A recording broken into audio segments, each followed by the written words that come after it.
So, guys, if you want to become a better chess player, then there are some guidelines and principles that each and every player must know in order to become a better chess player. These are the basic rules and ideas which work 90% of the time. Alright, principle number one, control the center. See, these highlighted squares can be classified as center. And you all may know that controlling the center is probably the most important principle of chess because it may help in increasing the mobility of pieces. Therefore, controlling the center becomes important rather than making some side moves that black is trying to make. And it may also increase the chances of your winning as white because principle number two, develop quickly.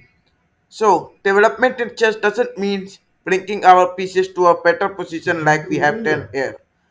But development means to make our pieces get ready for attacks in order to win the game easily. Principle number three, avoid unnecessary pawn moves. So basically, you all may observe that these highlighted moves are unnecessary pawn moves and you may avoid it, especially in the opening, because you simply waste a move and you are also giving additional time to the opponent to develop the pieces. Principle number four, develop your knights before the bishop.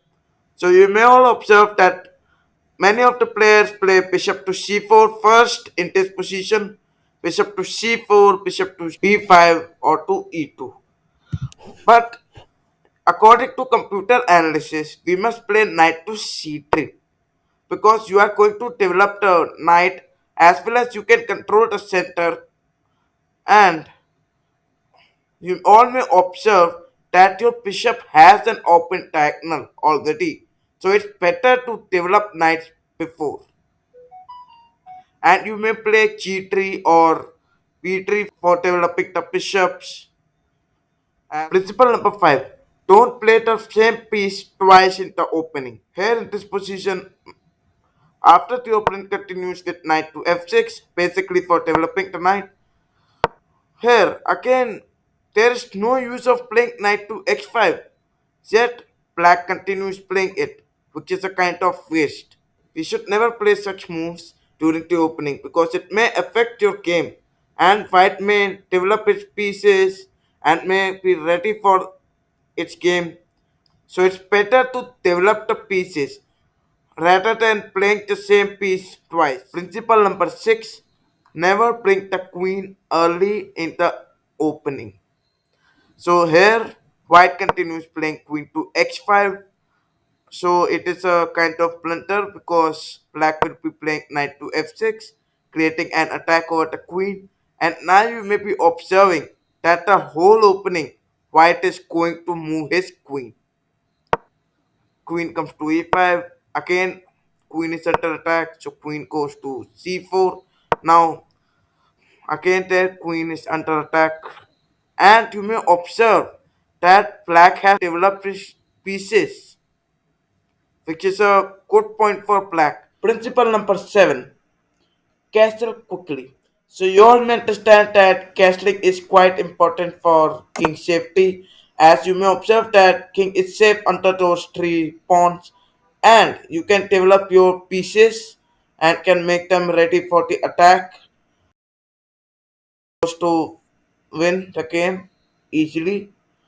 Principle number 8, avoid moving pawns in front of your castle king. So you may observe that after castling, these highlighted pawns are quite important for king safety. So we must avoid moving this. For example, if white plays g3 over here, then you may observe that the highlighted squares aren't protected anymore. Because you may observe that if we don't move g3, then these two squares are protected by g3 pawn. But we have moved g3, so these aren't protected anymore. And there is another disadvantage that now black has the open diagonal and black's bishop can come to x3 and can make the attack over the rook. So principle number 9, don't open the center without castling. For example, in this position, if I try to control the center by playing d4, it may create the attack over the bishop, and which is a good thing. E cross d4 Knight cross d4 and then rook to e8. It makes the pressure at the king as well as on the pawn at e4, which may be a bad thing for you. Principle number 10, connecting your rooks. So you all may know that after castling it's quite important to connect your rooks. For example, in this position, we continue our game with bishop to g5, pinning the knight, as well as we have connected our rooks. And the advantage, major advantage comes that we are controlling the highlighted squares and we can place rooks on any of these squares and can make the attack over the frontiers. Principle number 11. Place your rooks on open file. In this position, you can see that E file is the open file because it has no pawns and you can play your rook to E1, which may be a good idea. Principle number 12. Double up your rooks in an open position. So here you can observe that this is an open file. You can continue game by playing rook to d1, and now you can observe that you have doubled your rooks, which is a good thing because you can place your rooks on any of the squares at d file and further attacks and making your game easier. This is a nice principle. Principle number 13. Don't sacrifice without a good reason. I have observed that many of the players sacrifice their bishop to f7 pawn without an adequate compensation.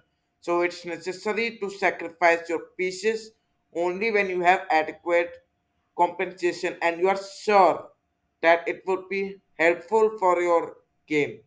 For example, we are going to sacrifice our bishop, king captures the bishop, then many of you would be saying knight to g5 check, king goes back, queen to x5 check, black plays g6, now queen comes back.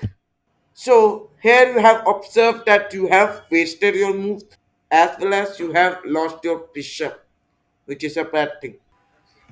Principle number 14. Look on forcing moves. So as you all know that in chess, forcing move comprises of check, captures, and threat. In this position, black captures the pawn. Now, I want you all to find out the brilliant move. Bishop cross f7 check. It is a brilliant move. Because if black captures it, then knight to g5 check is a threat on the queen. And king goes to g6 and you win a free queen. And if the king doesn't capture the bishop, then it simply moves to e7. Here we play rook to e1, basically attacking the queen. Now queen goes to f4. We take the pawn at e5. King takes the bishop. We play d4, attacking the queen. Queen goes to f6. Then knight g5 check. Now king has only one square, that is g6. Here we continue with forcing moves, that is checks. Now we play g4, again that is a check, king captures the pawn, and finally comes the mate, queen to x3.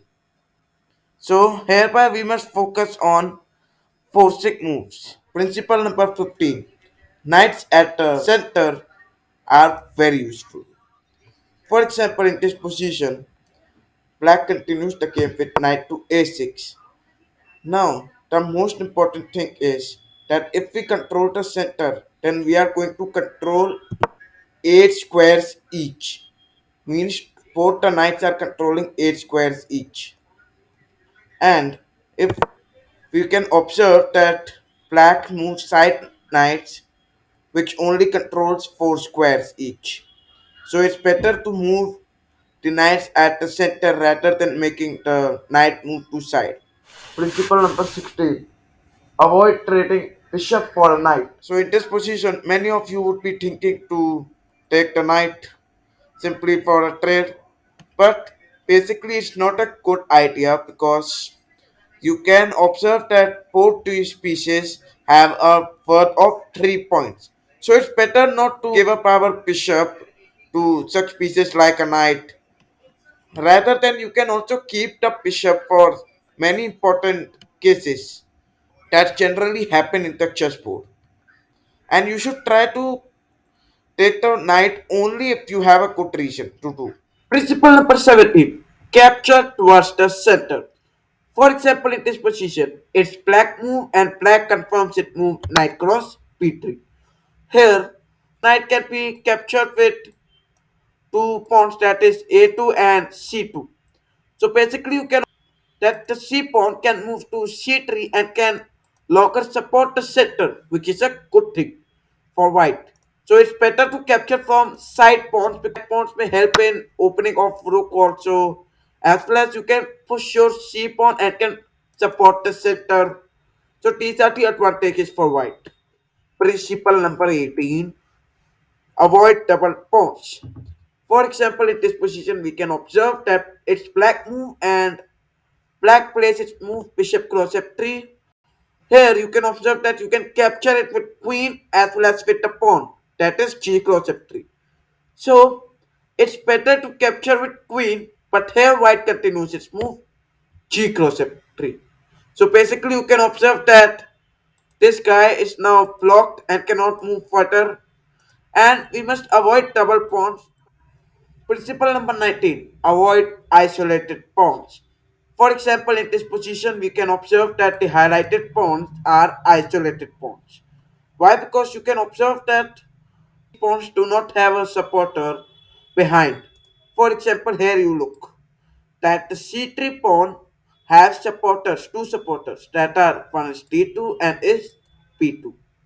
So these two pawns help in supporting this pawn c3. And in this, you can observe that this pawn isn't protected by any of the other pawn that you can observe here. So basically, this is the thing that you must avoid.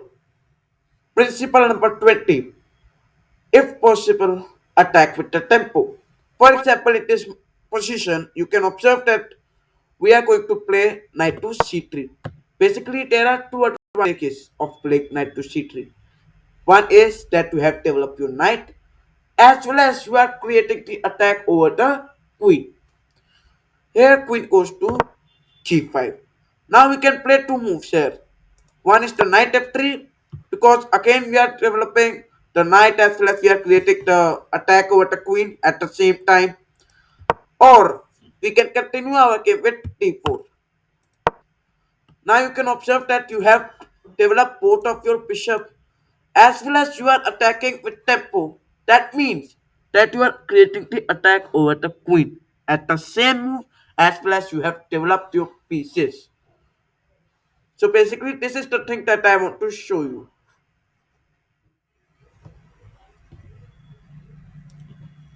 Now it's puzzle time and this is your position that you all have to solve. Try to find out the solution. Comment all your answers in the comment section. Thanks for watching.